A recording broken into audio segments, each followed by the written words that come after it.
খবরে প্রকাশ বাংলাদেশের মতো ইন্ডিয়া ও আমেরিকার সাথে একটা বাণিজ্য চুক্তি করেছে এবং সেই চুক্তি মোতাবেক আগামী 5 বছরে ওরা 50,000 কোটি ডলারের জিনিস কিনবে আমেরিকার থেকে। তো সেটা নিয়ে ইন্ডিয়াতেও কিছুটা নয়েজ সৃষ্টি হচ্ছে। এবং সেই চুক্তির ফলে ওরা ট্রাম্প প্রশাসনে সেই 50% শুল্ক থেকে 18% কমিয়ে এনেছিল। তো বাংলাদেশের বাণিজ্য চুক্তি নিয়ে তো কিছুদিন ধরে একটা মহল সাংঘাতিক রকমের নয়েজ সৃষ্টি করার চেষ্টা করতেছে। মনে হয় আমি একটু উল্টা, সবসময় চেষ্টা করতেছি পজিটিভ দিক খুঁজে বের করার জন্য। তো সেটার জন্য অনেকে গালমন্দও করেন, অনেকে দালাল বলেন, কখনো ইউনূসের দালাল বলেন, কখনো বিএনপির দালাল বলেন। আসলে দালালি টালালি না, সবসময় লাইফে তো অনেক কিছু হবে, আমাদের পার্সোনাল লাইফে যেমন হয় দেশেও হয়। তো এটা আমি সবসময় বলি এটা একটা just an agreement, trade agreement. তো ট্রেড অ্যাগ্রিমেন্ট এমন তো না যে আমরা দেশ বিক্রি করে দেওয়ার চুক্তি করেছি, স্বাধীনতা বিক্রি করে দেওয়ার চুক্তি করেছি, তা কিন্তু না। এখন গ্লোবাল ইকোনমিতে বিভিন্ন সময় বিভিন্ন ট্রাবল, বিভিন্ন চ্যালেঞ্জ আসবে, সেগুলির মোকাবেলা করতে হবে। তো ট্রাম্প প্রশাসন যখন এসছে, সবাই জানে যে ট্রাম্প একটু অ্যাগ্রেসিভ, ট্রাম্পের সাথে অ্যাডজাস্ট করে চলতে হয়। সাথে আবার গত বছর এই যে 20, 30, 40, 50, 60, 100% ট্যারিফ সবার উপর দিচ্ছিল। তো সেটার থেকে বাঁচার জন্য ওয়ার্ল্ড ওয়াইড সবাই বিভিন্ন ব্যবস্থা নিয়েছে, বাংলাদেশও নিয়েছে, তারপরে ইন্ডিয়াও নিয়েছে। এখন দেখেন পত্রপত্রিকায় এসছে 50,000 কোটি ডলারের পণ্য কিনবে আমেরিকার থেকে।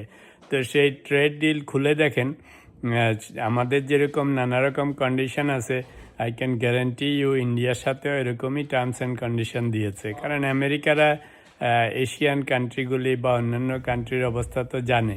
তো ওরা সবসময় কোয়ালিটি মেনটেন করার কথা বলে, সিক্রেসি মেনটেন করার কথা বলে, প্রাইভেসি মেনটেন করার কথা বলে।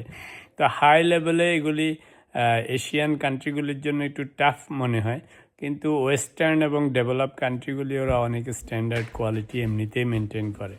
তো ফলে আমাদের দেশের মানুষরা যখন এই সমস্ত অ্যাগ্রিমেন্ট পড়ে, মনে হয় যেন এগুলি সাংঘাতিক কঠিন দেশ বেচা চুক্তি, গোলামি চুক্তি। আসলে it is nothing out of ordinary. আপনি একটা চাকরিতে জয়েন করলেও তো আপনাকে একটা টার্ম শিট সাইন করতে বলে, কি কি প্রাইভেসি মেনটেন করতে হবে, কি কি জিনিস করতে পারবেন, কি কি করতে পারবেন না, dos and don'ts, staff like that. Anyways, তো পয়েন্ট হচ্ছে যে শুধু বাংলাদেশি যে করছে তা না। এখন দেখেন আপনাদের প্রতিবেশী ভারতই এরকম কঠিন বাণিজ্য চুক্তি আমেরিকার সাথে করে বসে আছে। তা আমি এর আগের দিনেও আমি বলেছি যে যখন একটা ট্রেড অ্যাগ্রিমেন্ট হয়েছেই, এটা তো এমন না যে দেশ বেচার চুক্তি, একসময় না একসময় অ্যাগ্রিমেন্ট শেষ হবে। আর এটা তো জিনিস কেনা বেচার চুক্তি, আমরা কিছু কিনবো, ওরা কিছু কিনবে।